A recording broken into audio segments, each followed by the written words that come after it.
When we look at the religious community today, there are so many different factions. There's so many different kinds of ministries, and everybody is kind of doing their own thing. And that's okay because God may give you something that's different to reach a different group of people. But even in that, we are called to support.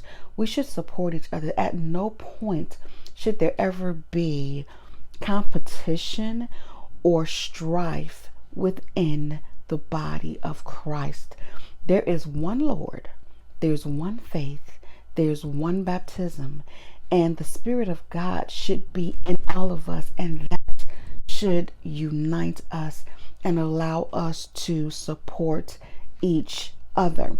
When we have the mindset to support each other and build up the kingdom, not my ministry, not what I'm doing, but build up the kingdom and draw people to God, that's when we can really make an impact on the world and be able to fulfill that call to support that God has given us.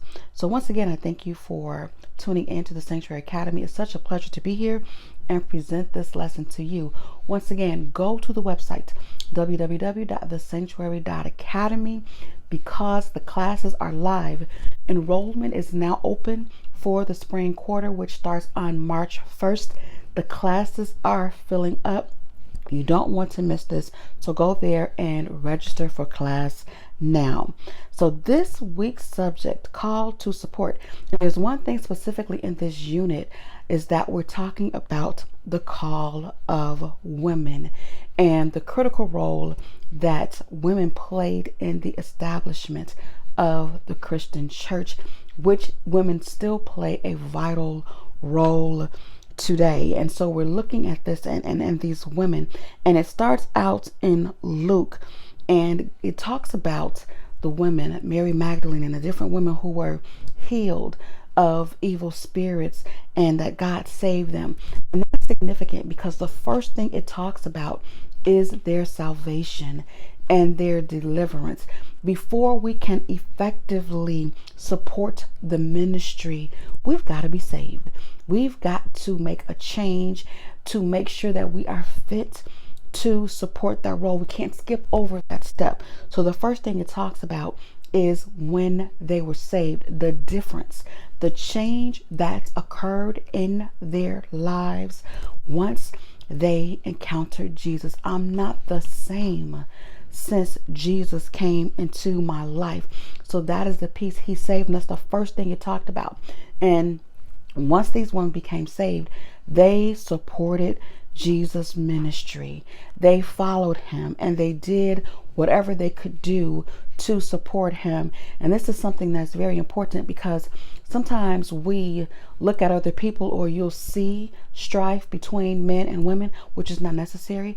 Whatever God gave you, however God gave you to support the ministry, there is room for you, and you do what God gave you to do in the way that he gave you to do it. So in Luke, we're talking about the women who loved Jesus and supported Jesus because he changed their lives and because of their salvation.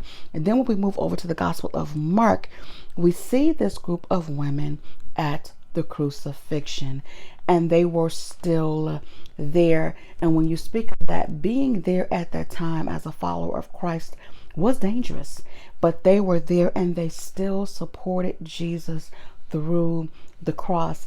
And that's something that we've got to defend Christianity at all costs. There are times when Christianity or religious beliefs are under attack, and we've still got to be there. They did not leave. They stayed there. It says they were there afar off. Now, that jumped out at me as well because a lot of times we want to be in the pulpit or at the front row and we want to be seen and be heard. But there are times when you need to be afar off, fasting, praying, supporting from that way, being there so that the people who are trying to run this while Jesus was on that cross. He knew that they were there supporting him, and that was a really vital role for us. And sometimes it requires us to step back. I was talking to someone, and we were talking about this pandemic and the quarantine and not being able to really worship as we did before. And the minister I was talking to said, do you still love Jesus? Are you still a supporter of Christ, even though you're not being seen, even though you're not being heard while you're in your home? Are you just as fervent in prayer and in supplication as you were? Are you praying the same way as you did in the pulpit? And that was something, when you are far off, when things happen, when things change, and when you're placed in a situation where you're not in the temple and you're not in the pulpit, but you're in a place where that's when you really need support.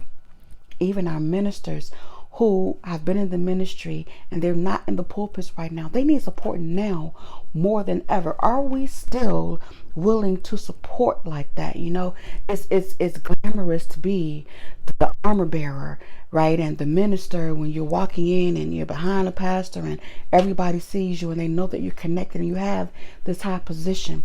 But are you supporting these men and women of God now, when it may not be as high profile? So these ones were off and they were supporting Jesus while he was on the cross. It was one thing to support him while he was passing out fish and loaves, right? But are you able to still support while he's on the cross dying?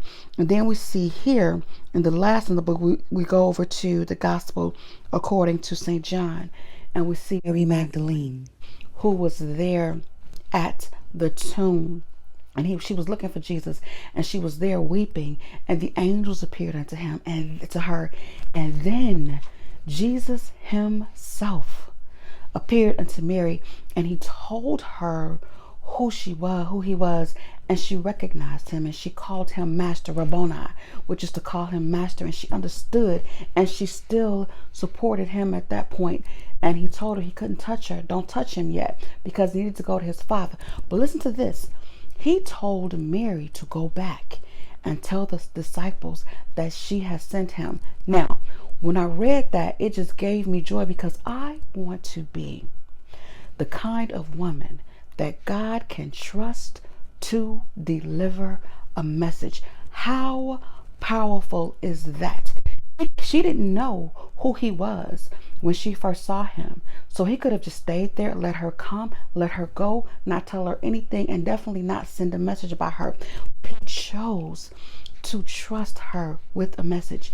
Do you live your life in such a way where Jesus can trust you to deliver a message? Now that is the ultimate support. So in these times, and I know I say it every single week, these are the last and evil days. Our ministries need your support. Your brothers and your sisters need your support. And it is now the time to answer the call to support.